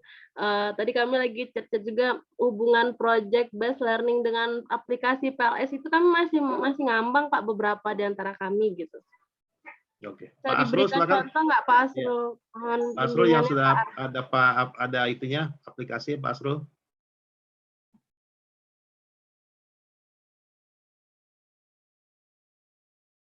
Oke, sebentar Pak Asrul lagi nelpon nih kayak ini. Jadi sebagai pengantar, aplikasi itu memang sudah ada di dalam project based learning itu Bapak Ibu. Jangan tidak ada penyelesaian penelitian tidak berbasis aplikasi. Tadi kan contohnya ada juga itu. SPSS bisa juga. Ya, tapi kalau seandainya ada yang lebih komprehensif, kenapa tidak? Silakan Pak Asrul, contoh PLS-nya diminta ini. Oke, memang kalau dengan PLS ini kan juga sebenarnya nggak baru-baru banget ya. Jadi kita juga bisa sama dengan apa namanya SPSS ya, tetapi tampilannya memang lebih komprehensif gitu ya. Jadi memang pengembangan dari situ. Jadi kita juga bisa analisisnya juga bisa dilakukan berulang-ulang ya. Artinya instrumen yang ada ya, yang diambil untuk pengambil data tadi, ya kan nanti kita dapatkan data. Nah nanti diolahnya dengan tool ini gitu, tool PLS ini. Jadi tinggal kita praktekkan aja bagaimana caranya. Ya berarti harus ada instrumennya dulu ya. Tadi kan ada juga tuh membahas instrumen, misal tadi instrumennya ada kalau ada instrumennya hanya ya tidak saja, berarti 1010 saja datanya. Tapi kalau instrumennya ada dengan skala Likert, misalnya dari 1 sampai 5, atau dari 1 sampai 7, atau dari 1 sampai 10, itu lebih komprehensif lagi. Ya. Ini tinggal kita lihat dari sisi instrumennya. Jadi PLS ini hanya sebagai alat untuk pengolah datanya. Nah, tentang penjabarannya memang kita juga yang akan menjabarkan dari hasil olah data tersebut. Itu ya, begitu ya. Oh, Pak, Ya. mau bertanya, Ya. misalkan ini kaitannya tadi dengan Pak Dedi kan bilang bahwa kita bisa membuat artikel dari salah satu chapter yang ada di buku Witten tadi, gitu. Jadi misalkan Itu hanya ini, sebagai rujukannya, Bu? ya, Sebagai rujukannya bisa. maksudnya Pak Dedi itu. Oh, sebagai rujukannya, enggak, misalkan Iya. seperti ini, boleh tidak, misalkan kita membuat artikel untuk menganalisis sebuah sistem, tadi kayak Dek Devi tadi bilang sistem yang ada, kita analisis, kemudian saya misalkan mengambil tadi itu fact finding for requirement discovery tadi, bisa nggak Pak, seperti itu? Jadi kita menganalisis penemuan persyaratannya gitu dari sebuah sistem. Iya bisa, Bu. Itu yang dikatakan tadi sub paling kecil pun bisa. Nah, jadi Bapak Ibu jangan khawatir karena sebagai rujukan itu jelas tadi buku Witten ya. Atau nanti kembali lagi bisa dilihat di ini bagaimana Google Scholar itu. Nah, seperti ini kan. Nah, ini kan Google Cendekia atau Scholar. Aplikasi PLS ini banyak sekali. 26.000 hasil ya. Oke. Kemudian bisa kita perkecil ya. Katakanlah ini karena 2001 ya, karena baru terkait dengan COVID. Nah, ini saja diklik sudah nampak sekali itu bagaimana menggunakan aplikasi yang bagian dari PLS itu juga bisa. Ya. Nah, atau di sini aplikasi PLS 2021 biar yang terbarunya. Tadi 26.000, nah tinggal 9.000. Oke. Nah, silakan dilihat mana yang terkait dengan bidang kita juga seperti ini. Ya, oke, kita ambil ini. Jadi bisa dijadikan rujukan, Bu. Tidak perlu dikhawatirkan bagaimana untuk menyelesaikan project based learning ini. Dengan melakukan kolaborasi sudah selesai itu. Nah, ini dari Universitas Muhammadiyah ya. Nah, dikliklah doi-nya. Ya, jadi sangat banyak untuk mendapatkan bentuk dari jurnal yang telah ada ini. Ya, jadi silakan Bapak Ibu untuk ya bahasa umumnya elaborasi aja lagi gitu. Apakah dengan SPSS, PLS atau memang SEM murni. Nah, ya, tentu dari rujukan materinya atau kita membuat sebuah penelitian itu tentu berdasarkan pemahaman kita yang kita ambil dari buku Witten. Sekarang sudah sampai ke chapter 6 ya. Nah, begitu Bu. Jadi silakan, sangat mudah sekarang untuk menyelesaikan sumber ya, menyelesaikan sumber bacaan karena sudah terbuka peluang untuk itu. Karena itu memang satu hal yang harus diberikan yaitu waktu. Kalau waktu tidak diberikan untuk menyelesaikan ini, ya tentu hasilnya bisa tidak memuaskan. Tapi kalau sudah diberikan waktu, maka jelas. Nah, kalau seandainya memang waktunya juga yang jadikan masalah, karena belum ada terpublish, Bapak Ibu, asalkan ada LOA-nya, letter of accept-nya itu, penerimaan itu dari jurnal, dari artikel tempatnya itu, it's okay. Ya. Oke, itu telah bisa dinyatakan selesai. Gitu Bapak Ibu ya. Bu Michelle ya. Baik. Ya. Terima kasih Pak, kami sudah Baik, mulai Pak. paham Pak, udah mulai tergambar. Ya. Yang penting sekali lagi jangan ada dusta di antara kita. Nah, gitu. Kalau seandainya masih tidak ngerti, apa-apa dibahas, ditanya di WA group. Tapi memang kami mengharapkan ini penjelasannya di pertemuan ini supaya lebih clear ya, lebih jelas secara umum. Supaya tidak ada informasi yang tertinggal. Gitu. Karena kan kalau seandainya kami memberikan informasi satu arah saja, satu pihak saja, tentu ada yang tertinggal. Tapi kalau sini kan interaktif yang terjadi. Apapun yang dibahas tentu akan bisa dijelaskan nantinya.